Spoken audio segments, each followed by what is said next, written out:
In your first year as Albany County Executive, what do you feel has been your biggest accomplishment?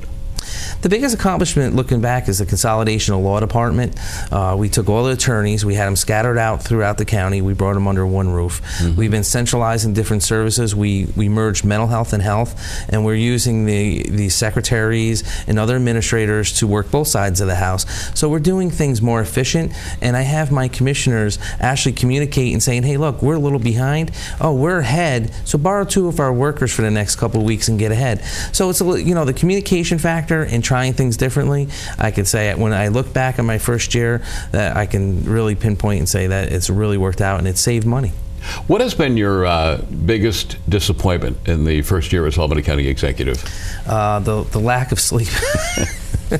No, seriously, as far as issues that you were concerned about, wanted to address. One of the things is when I became county executive, I really wanted to save our nursing home. I really wanted to turn it around, and one of the most disappointing things, I look back and said, it has been the nursing home, because we've tried to do everything to come up with relief to the taxpayers, continue our mission to protect our seniors, and accept responsibility. And the problem that we've had is that you can't turn it around. It was one of the things that are always going to run at a deficit. It's how much do you want to lose every year.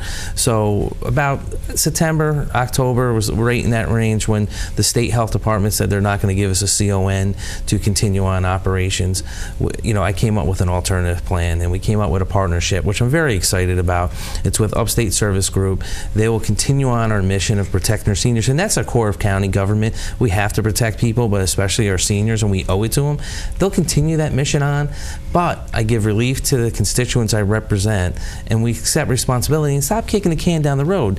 Joe, we have a habit in government doing that, and we always say, we'll patch it up now, and we'll hopefully the economy gets better and things get better, and then the money will be there. Well, it's 2013. This has been going on since 2008. Things are starting to get better. We're starting to come out of it, but we have to do things differently. And the thing is that I said, as county executive, this is probably going to be the hardest decision I've had to make, because it breaks my heart. I would love to own a nursing home. I would love to say this is the gem of Albany County, but we have to do it differently, and it will be the gem of Albany County, but it will be with a partnership, which is going to save the taxpayers over $100 million in 10 years. So I'd love to say to the taxpayers, we're giving you your relief. We're going to save you $100 million. We're going to get you to a 2% cap by 2015 with the roadmap, and we're protecting our seniors and the employees out there. I mean, what more can you say? Senior citizen issues and also issues with our veterans, especially our older veterans, have always been very important to you and to your administration. Why is that? Why is that so personal to you? I've been a veteran for over 20 years. I've been in the military. I've been to Iraq. I spent many nights away from my family defending our country. So, I see what these men and women have put on the line. And this war's different, because in Vietnam, women weren't as involved in combat as they are in this war. We've been in a war for 11 years, and there's no line. So women been fighting right next to the male counterparts on every side of it. And I say this, I go, if you think about the history of the United States, and you think of all the wars we've been involved in, this country's never called on a generation so much as this generation here. They keep going back and back. Yeah, 11 years. World War II didn't last that long. You did a year and you came back. We have veterans that have multiple tours. And, I met a kid, 21 years old, and he had 4 tours under his belt. Think about that. That means he got in the military and went over, came back, went over, came back. And, you look at that, the sacrifice that they're making, we owe it to them. And unfortunately, the mental health issue right now in the military, we're at an all-time high for suicides. And, so as county executive, one of the things I wanted to do was really get involved in helping the veterans come back, because I don't know, your viewers realize this. In the state of New York, 10,000 veterans make their home every year here when they get off of active duty. And with the downsizing in the military, it's probably going to be upwards of 20 or 25,000. Think about that. Veterans that are going to be walking our streets looking for a job and unfortunately become homeless. So one of the things I did was a partnership with Soldier On out of Pittsfield, and we're taking our old Annalee nursing home, the one that's been shut down, and we're going to make it a one-stop shop so veterans have a place to retreat to, get the help that they need, and we'll get them back on their feet. And it was a private partnership, and it's going to be upwards of $25 million, and it cost the taxpayers of Albany County nothing. What is Soldier On out of Pittsfield? They're an organization that took over a nursing home over there, and they help veterans get back. You know, not just the current veterans, Vietnam, anyone who's a veteran. They help them get back on their feet. And what they do is they have them. They build these houses for them. It's 500 square feet. They figure that's what they can handle. Right. And then they take ownership, and they find them jobs, and they wean them off if they're having alcohol problems or drug problems or whatever their social problem is. They help them, and their success rate has been like 90%, and it's unheard of in all these programs. So they're doing a great job over there. The VA in Mass has recognized that, and they're actually letting them build housing on the VA property over there, and that's never been done either. Getting back to the Albany County nursing home, more in particular the senior citizens as well as our veterans, the seniors of the Capital Region are very personal and very important to you. Want to talk about that? They are. You know, a lot of people really don't understand why. And my aunt's been a nun, a little sister of the poor. Okay. And she's 84 years old and has been in. God bless her. Yeah, she joined when she was 15. You know, if you think about that back then, and you know, I talk to her every Sunday, and the Little Sisters mission is to take care of the seniors, and so it's always been there. My mother worked at a nursing home for 34 years, Little Sisters of the Poor in Latham, and you know, so it's always been part of my life, and we owe it. You know, I mean, that population made my life possible. You know, and they set the roads and they set the economy and they paid their dues. Now we owe it to them, Joe, to take care of them, and I really feel strongly about that. You talk about the Little Sisters of the Poor. My grandmother Condon went to the Little Sisters of the Poor. Remember when they were on Central Avenue in Albany when Yes. you and I were growing up? And they were so great to my grandmama right until the end. They're just an incredible order. They really are, and it's funny when we were looking at options for the nursing home, and this is with the previous county executive, right. And I went with the deputy, and we were talking to him about taking 50 beds, and we're like, hey, we'll provide you with this, let's do a partnership, and they go, God will provide. And I'm like, I love them, but I go, and I said, you know, just the you hear that? Yes.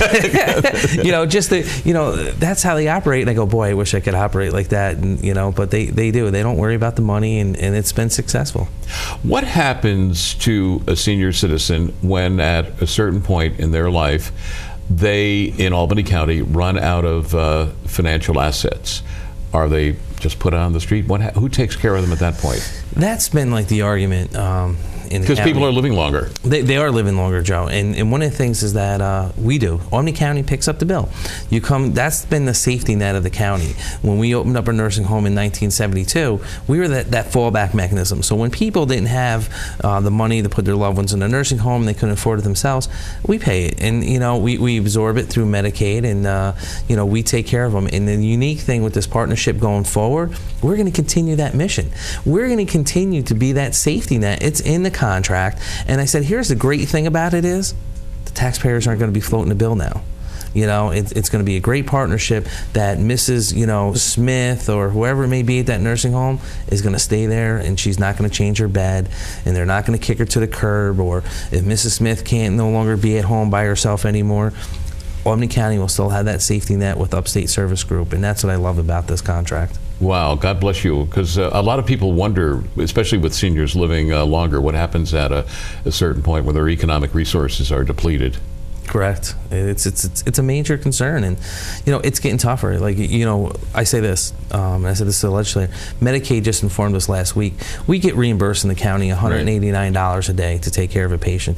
They just took $450 away. We didn't go up. We went down, and that makes it challenging. That means I got to come up with another $316,000 this year to pay for the patients that we have at the nursing home.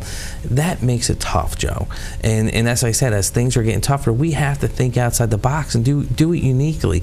You know, if money was flush, this wouldn't even be an issue. We would just drop it in there. But last year we lost $12 million of taxpayers' money at the nursing home. This year it's going to be $19 million because we have to pay back a debt to our IGT funds from the federal government because they miscalculated it wrong, and it's intergovernment transfer of funds that offset Medicaid patients. But they said, oh no, we said it wrong, but you owe us, Albany County, you owe us $4.9 million. And we have to pay it, you know. So it makes things challenging, and that's what I like about this partnership. It protects our seniors, our taxpayers, and we accept responsibility and going forward. And through this contract that we have in place in Albany County, we're still going to have a representative that oversees the nursing home to make sure they're meeting our core mission, and that if XYZ wants to get into our nursing home and they got no place else, they're going to get into our nursing home. As Albany County Executive, you have to worry about Cohoes, Green Island, Watervliet, Menands, which is the greatest municipality in Albany County. Yes. I just want you to reinforce that. And you've got the city of Albany, you've got the Port of Albany, and then go up into the Helderberg Mountains, and it's an entirely different environment. It's agricultural, suburban. You've got some tourism up there with the lakes, Warner's Lake and Thompson's Lake. Yes. You've got to wear two different hats. You've got Urban Dan, and then you've got Farmer Dan almost.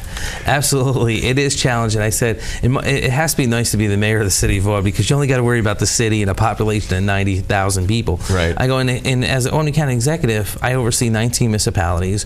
We're working with that many. There's 19 in Albany County. There's a population of 304,000 residents in Albany County, and I always joke around. I said, if you take Rensselaer County and Schenectady County and you merge them together, they just barely meet our population.